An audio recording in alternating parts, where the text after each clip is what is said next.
Tout d'abord, le champ magnétique. Dans l'Antiquité, il y a eu deux découvertes majeures dans ce domaine. Le premier, c'est l'ambre frotté pouvait attirer des fétus de paille. Nous avons étudié ceci lors du premier cours sur l'électricité. Nous avons apporté des propriétés électriques aux morceaux d'ambre lorsqu'ils étaient frottés. Une autre découverte était que certaines pierres attiraient le fer. Et dans ce cas, on parle de magnétisme. Alors, électricité et magnétisme sont deux propriétés qui sont fortement liées. Souvent, on les confond, mais ce sont bien deux choses différentes.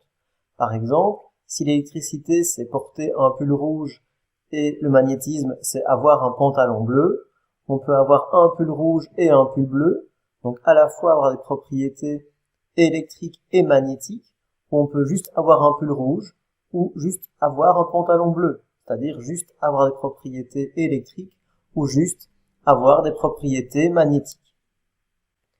Alors, concernant le magnétisme, Thalès attribua une âme à l'aimant, puisque l'aimant pouvait déplacer des objets, provoquer des interactions.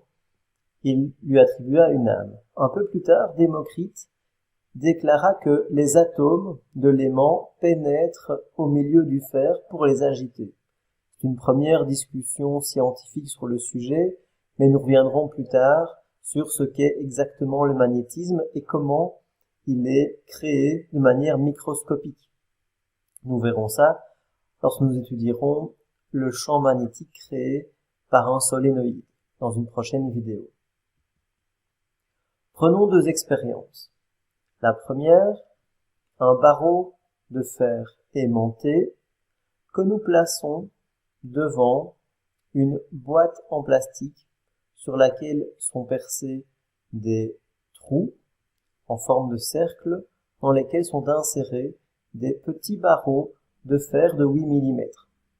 Lorsque nous approchons l'aimant de cette plaque en plastique, les morceaux de fer s'orientent selon le champ magnétique de l'aimant et nous pouvons tracer, tout comme on l'a fait pour le champ électrique, on peut tracer des lignes de champ magnétique et des vecteurs champ magnétique qu'on appellera grand B.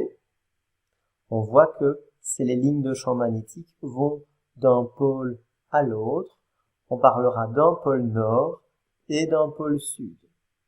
De même, si on place un aimant en forme de U sur cette même plaque, nous voyons un champ magnétique qui est différent du premier.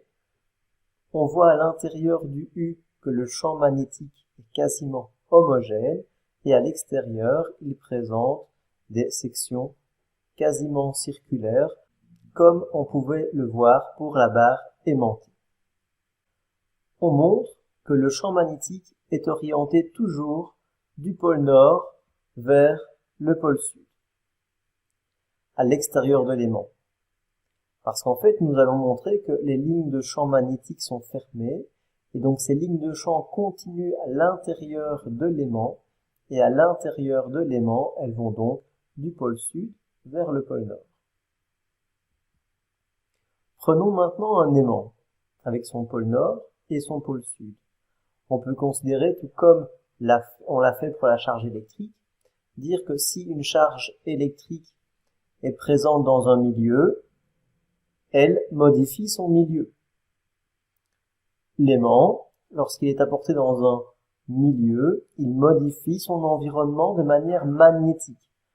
Donc ce qu'on a vu pour les charges électriques est transposable pour les milieux magnétiques. Ce sont bien deux propriétés différentes. Donc prenons un aimant nord-sud. Si on casse l'aimant en deux, on n'obtient pas un pôle nord séparé d'un pôle sud, mais on obtient deux aimants avec chacun un pôle nord et un pôle sud. Si maintenant on divise chacun des aimants en deux parties, on obtient 4 aimants avec chacun un pôle nord et un pôle sud. Ceci témoigne du fait que les lignes de champ magnétiques sont toujours fermées. On peut tracer des lignes de champ à l'extérieur de l'aimant, mais celle-ci continue à l'intérieur de l'aimant. Comme nous l'avons dit précédemment, les lignes de champ magnétique à l'extérieur de l'aimant vont du pôle nord au pôle sud et à l'intérieur du pôle sud au pôle nord. Si nous approchons deux aimants, chacun avec un pôle nord et un pôle sud, deux pôles différents, un pôle sud et un pôle nord, s'attirent, tout comme on pouvait le voir pour des charges négatives et positives.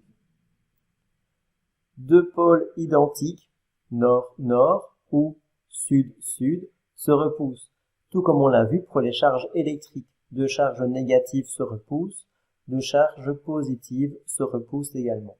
Mais si une charge électrique peut être isolée, il est difficile pour un aimant de savoir où est exactement son pôle nord et son pôle sud. Voilà une différence notable entre ces deux propriétés. Quelle valeur a ce champ magnétique? Eh bien, tout d'abord, il faut savoir que le champ magnétique s'exprime en Tesla. 1 Tesla, c'est l'ordre de grandeur de l'aimant néodyme. L'aimant néodyme, c'est un aimant. Les aimants néodymes, ce sont les aimants commerciaux les plus puissants. À titre de comparaison, le champ magnétique terrestre que l'on mesure à la surface de la Terre est de 50 micro-Tesla. Alors que si on considère maintenant les aimants les plus puissants, par exemple au CERN, au LHC, là où on provoque des collisions entre particules, il y a des aimants supraconducteurs qui ont été créés, et là on atteint 30 Tesla, voire jusqu'à 80 Tesla pour les plus puissants d'entre eux.